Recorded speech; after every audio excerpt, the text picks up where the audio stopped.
Assalamualaikum warahmatullahi wabarakatuh. Perkenalkan, nama saya Rahma Indria Azahra. Saya dari kelas PAIE semester 4 dengan NPM 2401010076.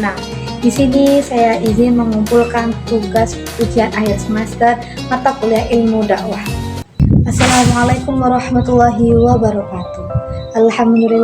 Alhamdulillahi rabbil alamin wa bihi nasta'in wa ala umuri dunya waddin. Wassalatu wassalamu ala asrofil anbiya'i wal mursalin sayyidina wa maulana Muhammadin wa ala alihi washabihi ajmain. Amma ba'd.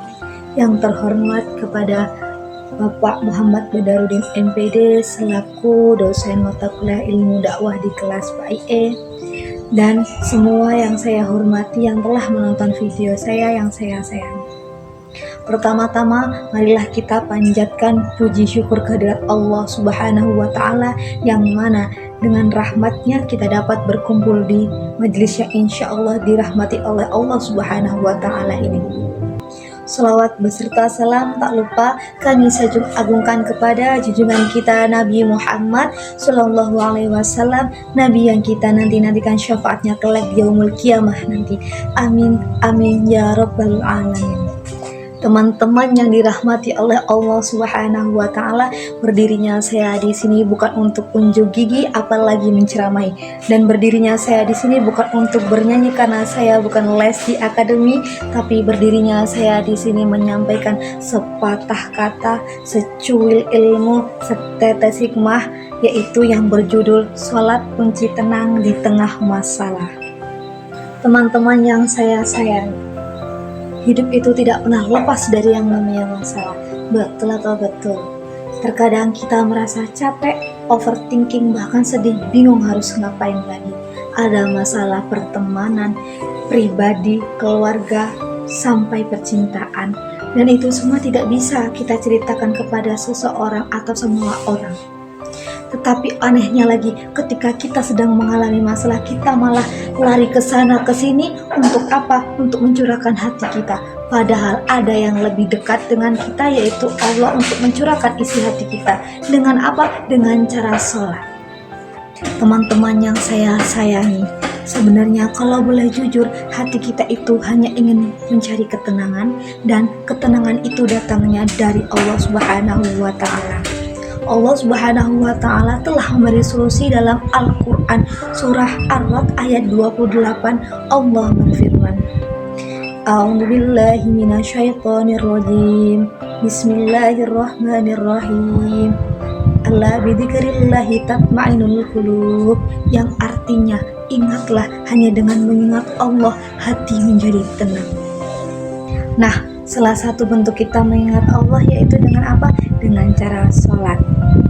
Teman-teman yang saya sayangi, sholat itu bukan sekedar kewajiban, tetapi juga kebutuhan. Kita seringkali mikir, aduh sholat lagi.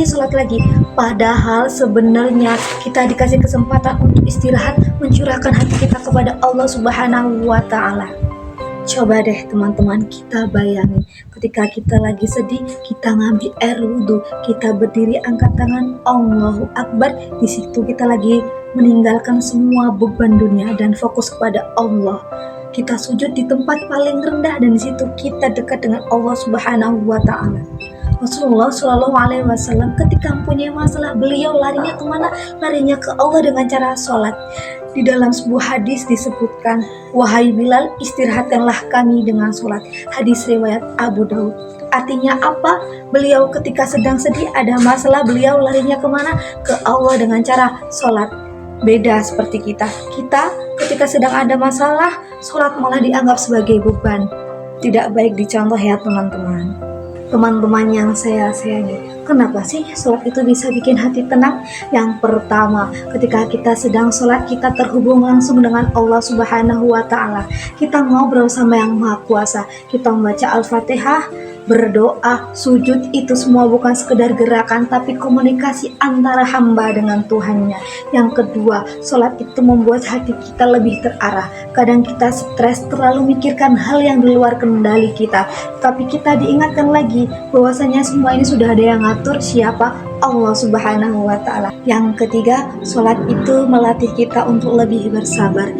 Dalam surah Al-Baqarah ayat 45 Allah berfirman, A'udzubillahi minasyaitonirrajim. Bismillahirrahmanirrahim. Wasta'inu bis-sabri was-salawah, yang artinya jadikanlah sabar dan sunat sebagai penolongmu. Artinya, kalau kita lagi susah, lagi banyak masalah, jangan lari, tapi datanglah ke Allah dengan cara apa? Dengan cara sholat. Teman-teman yang saya sayangi, terkadang kita merasa kita sudah sholat tetapi tetap aja masih ada masalah. Perlu dipahami ya teman-teman, jadi dengan sholat tidak bisa masalah itu langsung pergi begitu saja. Tetapi dengan sholat, hati kita itu lebih dimudahkan, lebih tenang menghadapi masalah. Makanya teman-teman, sholat itu tidak hanya sekedar gerakan, tetapi juga menghadirkan kita supaya kita sholat itu lebih fokus, lebih khusyuk menghadap kepada Sang Allah Subhanahu wa Ta'ala. Coba deh teman-teman, kita mulai dari hal yang sederhana dulu. Yang pertama, perbaiki wudhu kita. Yang kedua, sholat di awal waktu. Yang ketiga, kurangi sholat terburu-buru. Yang keempat, pahami arti bacaan dalam sholat. Insya Allah, ketika kita melakukan semua itu, hati menjadi lebih tenang dan khusyuk. Teman-teman yang saya sayangi, jangan sampai kita mengingat Allah dan sholat itu ketika kita sedang ada masalah saja, tetapi jadikanlah sholat sebagai tempat yang kita jaga setiap harinya. Dan orang yang dekat dengan Allah, hatinya tidak akan mudah goyah. Dan seberat apapun masalah kalian, ingatlah ada Allah yang Maha Besar. Mari kita menjaga sholat kita, bukan sekedar menggugurkan kewajiban, tetapi benar-benar mencari ketenangan di dalam sholat. Semoga Allah menjadikan kita hamba-hamba yang selalu menjaga sholat dan diberikan hati yang tenang dalam menghadapi ujian hidup atau masalah. Mungkin itu saja yang dapat saya sampaikan, kurang lebihnya saya mohon maaf dan kepada Allah saya mohon ampun. Akhir kalam, wallahul muwaffiq ila aqwamit thoriq. Wassalamualaikum warahmatullahi wabarakatuh.